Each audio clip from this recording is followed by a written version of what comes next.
ممتاز سیاسی رہنما سید شاہد اقبال کو مسلم لیگ نون راولپنڈی سٹی کے ایڈیشنل سیکرٹری انفارمیشن بننے پر بیرسٹر دانیال چودھری مبارکباد دے رہے ہیں، جبکہ ان کے ہمراہ ضیاء اللہ شاہ چودھری، فخر وڑائچ، شیخ ارسلان، حفیظ راجہ، جبران رفاقت ہمراہ موجود ہیں۔ مسلم لیگ نون کے سربراہ میاں نواز شریف کی ہدایت پر مشکل وقت میں پارٹی اور جمہوریت کے لیے قربانیاں دینے والے پارٹی کے درینہ اور مخلص کارکنان کو پارٹی عہدے دینے کا سلسلہ شروع ہو گیا ہے۔ مسلم لیگ نون کے صدر میاں محمد شہباز شریف کی ہدایت پر مسلم لیگ نون چیئرمین کے پنجاب کے صدر رانا ثناء اللہ اور صوبائی جنرل سیکرٹری سردار اویس خان لگاری کی طالب علم رہنما اور ایم ایس ایف پنجاب کے جنرل سیکرٹری ڈاکٹر ملک مقبول احمد خان کو مسلم لیگ نون میٹروپولیٹن راولپنڈی کے نائب صدر کی اضافی ذمہ داری سونپی ہے۔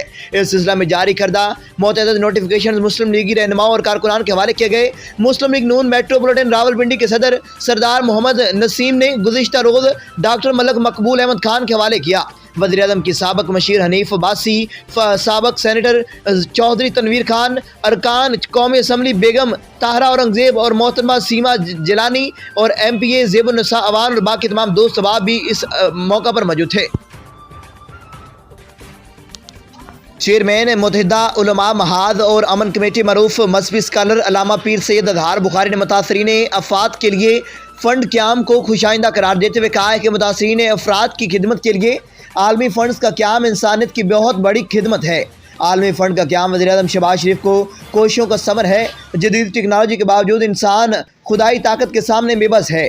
قدرتی آفات و موسمیاتی تبدیلیوں کے خسارہ میں ملک و قوم میں لپیٹ میں آ سکتا ہے۔ بر وقت امداد سے متاثرین کے گھر میں خوشی کے چراغ روشن ہو سکتے ہیں۔ تعمیر نو میں بڑی تعداد مل کر مدد کر سکتی ہے۔ گرے لسٹ سے نکلنے کے فوری بعد موسمی نقصانات کے ازالے کے لیے فنڈز کا قیام پاکستان کے موقف کی بہت بڑی کامیابی ہے۔ کوتاہیوں سے قطع نظر دنیا میں جہاں کہیں بھی قدرتی آفات یا مسائل نمودار ہوں، وہاں اقوام متحدہ سرفرست نظر آتی ہے۔